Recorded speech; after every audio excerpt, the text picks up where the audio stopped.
An NBA recruiter travels the world looking for the next big basketball star while trying to keep his home life intact and dealing with the change in leadership at his job. I'm the perfect age to have fallen in love with Adam Sandler on Saturday Night Live and just could not wait to see each and every movie he came out with throughout the 90s. I loved Billy Madison and I loved Happy Gilmore especially, but I do have a soft spot for many of his other films as well. Now, as I aged, Sandler kept making the same immature movies and I looked forward to them less and less. Then he started acting in more serious films, and I found myself back on board with his style and charm. Of all of his dramas, I think I like Hustle the best. I used to watch sports all day, every day, but eventually I started to focus on schoolwork and social stuff and actual work, and I just haven't really watched sports seriously since the late 90s. So for that reason, I expected not to love this movie since I wasn't really into basketball like I used to be, but I was pleasantly surprised. While there is basketball in Hustle, and it all looks really well on film, this movie is more about the back office, behind the scenes stuff of a professional sports team. And in that way, it reminds me of Moneyball, a film about baseball that you don't have to love baseball to love. Sandler's character travels the world looking for unknown athletes who could take the world by storm. And of course he finds one. His name is Bo Cruz, which is just a cool name. And the filmmakers know it because the characters just keep mentioning how great that name is. This is one of those films that's pretty predictable from beginning to end. You see the conflict coming from a mile away, and you also see how it's going to be resolved. It's an underdog story. Both Bo Cruz and Sandler's character, named Stanley Sugarman, which isn't nearly as cool of a name, are both fighting against something that's just out of their control, trying to make a name for themselves. It isn't enough to try your hardest. It isn't enough to have natural talent. You have to find a way to make a name on your own, market yourself, and then live up to and exceed expectations of people around you. Hustle makes it seem like becoming a basketball superstar is way more than a full-time job. No matter how bad you want it, someone wants it more. And no matter how good you are, there are people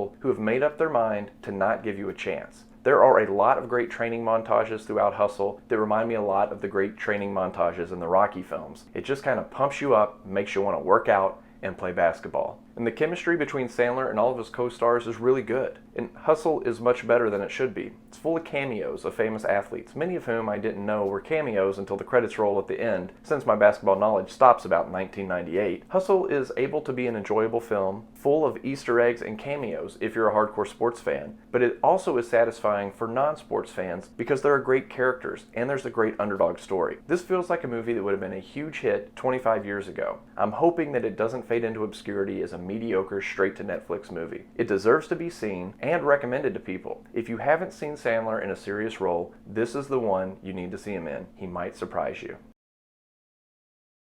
Being a lot taller than Adam Sandler, chest tattoos, hugging Queen Latifah, Jaleel White, aka Steve Urkel, in a serious role, ballin' with work boots on, throwing basketballs through giant tires.